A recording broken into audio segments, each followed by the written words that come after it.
Welcome to our channel. நம்ம இன்றைக்கி வீடியோவில் வந்து ஓட்ஸ் கஞ்சி வந்து எப்படி செய்கிறதுன்னு தாங்க பார்க்க போகிறோம். இப்போ வந்து ஒரு பேனில் வந்துட்டு நம்ம தேவையான அளவுக்கு வந்து ஓட்ஸை வந்து எடுத்துக்கலாங்க. எடுத்துட்டு 2 டைம் வந்து நல்லா கழுவிட்டு நம்ம அதுக்கப்புறமா வந்து நம்ம தேவையான அளவுக்கு வந்து தண்ணி சேர்த்துட்டு நம்ம வேக விட்டு எடுத்துக்க போகிறோம்.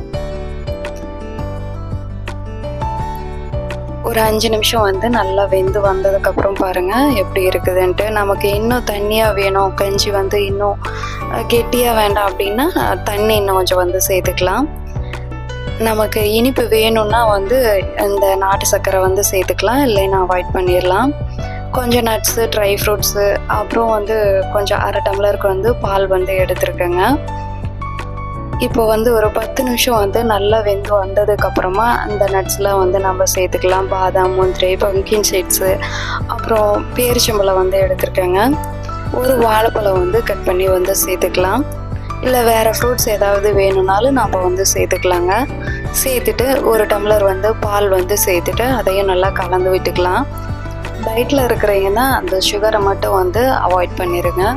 சூப்பரான பிரேக்ஃபாஸ்ட் வந்து ரெடி ஆகிடுச்சுங்க. கண்டிப்பாக வந்து ஒரு டைம் வந்து ட்ரை பண்ணி பார்த்துட்டு எப்படி இருக்குதுன்னு எனக்கு கமெண்ட் பண்ணுங்கள்.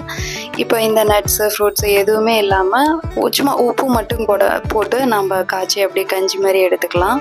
ரொம்பவே சூப்பராக இருக்குங்க. ஒரு டைம் வந்து ட்ரை பண்ணி பார்த்துட்டு எப்படி இருக்குதுன்னு எனக்கு கமெண்ட் பண்ணுங்கள். இப்போ தான் நம்ம சேனலை வந்து ஃபஸ்ட் டைம் பார்க்குறீங்கன்னா மித்தூஸ் ஆரோக்கிய சமையலை வந்து லைக் பண்ணுங்கள், ஷேர் பண்ணுங்கள், சப்ஸ்கிரைப் பண்ணுங்கள். கூடவே பெல்லைக்கான வந்து ஆல்னு கொடுத்துட்டு கிளிக் பண்ணுங்கள். அப்போ தான் நான் போகிற எல்லா வீடியோஸும் உடனே உங்களுக்கு வந்து அப்டேட் ஆகும்.